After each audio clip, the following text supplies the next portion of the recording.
This video is going to show you how to be a car guy on a budget and own your dream cars. Now, are you a car guy that wants to own and maintain your dream car, but you find yourself scraping for every pound or dollar, which is definitely a lot of people? Well, you're not alone, and in this video, I'm going to guide you on how to not go broke while still having a nice car and being able to afford it. Now, my first point, buy cars that don't depreciate much or even have the potential to go up in value.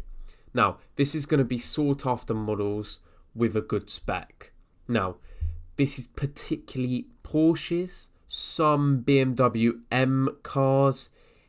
If you can stretch for budget, try to buy a lower mileage example and maintain it well, because lower mileage examples seem to hold value better. Now, there's going to be loads of cars that you may like that don't keep their value. And I would, unless you have the spare cash, personally avoid these. Now, I just used certain models of Porsches and certain models of M cars as an example, as I'm personally a Porsche, Aston Martin and BMW M guy. That is my idea of a dream car, alright? Now, my second point is look after your vehicle. If it's expensive, like I'm not talking like 20 grand, I'm talking like hundreds of thousands, get PPF. This is protective film. This, if you like have a bump or scratch, it's going to protect mostly against most things. Or alternatively, a ceramic coating, which is still great protection. This is going to be for, 20, 30 grand up until like sort of 80 to 100 grand cars. But of course, it's completely up to you. Now, regularly wash in the right way. Now, this is going to make sure that your car is always protected and also, of course, looking good. But certain contaminants like bird droppings, they can seep into the paint and actually damage it. So please wash regularly because you want to maintain and preserve the condition that your car is in. As you can provide yourself, in essence, with a nicer car and driving experience, whereas a lot of guys lose value on a car just because they don't clean them. And it sounds simple, but they just don't look after their car. Now, on to my third point, which is going to be a difficult topic for some people, and it's modding. Now, if you're going to do it, I would try to go for the style which is described as OEM+. Now, this is referring to the modding style that it's not extensive, it's not over the top, but it improves on a standard model car. Should have been done out the factory, just adds to the driving experience, the look, etc.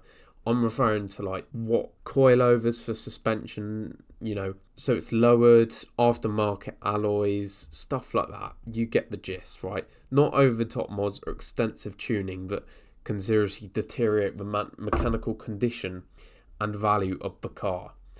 Ideally, you would keep a car stock. However, I understand if you want to mod it, just try to keep it as minimal as possible and not over the top, because that will devalue the car. Now, your driving style. Try to drive smoothly. Like, I see a lot of guys, right? They'll drive straight out of their driveway and just be straight on the gas. Drive smoothly. Let the engine warm up. I would recommend idling for sort of 30 seconds to 5 minutes. This depends whether you have a petrol or a diesel. But just drive slowly for the first 10 to 25 minutes. Get the car up to temperature. Then, this isn't saying you can't have fun while driving and put your foot down every now and then. Just make sure your car is properly warmed up and ready for that driving style. If you go in cold, it's not going to go well for you. It's like anything.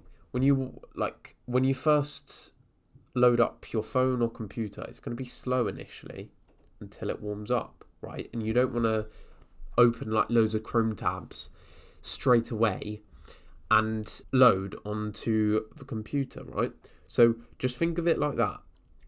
Try to drive smoothly when possible, but also have fun. This is going to save you on fuel and also save you on the actual mechanical condition of the car, which is going to increase the resale value and also mean you're not in the garage every day. Now, my final point, buy right and sell right. Now, buying from Facebook Marketplace can be a great source if you do the proper background checks on the seller and car.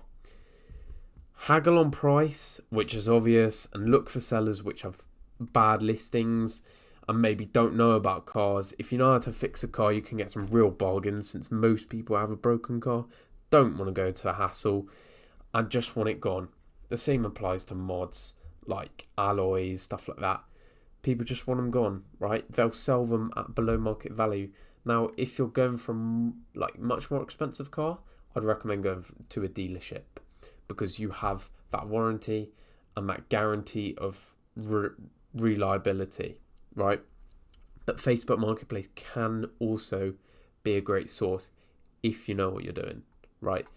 That's if you know what you're doing, not, you've never touched a car before, all right? So that's going to wrap it up for this video. If you liked this, if this helped you out, please like and subscribe. Since I'm a new YouTuber, it really, really helps me out more than you would know. And tune in to my other videos. Thank you guys for watching.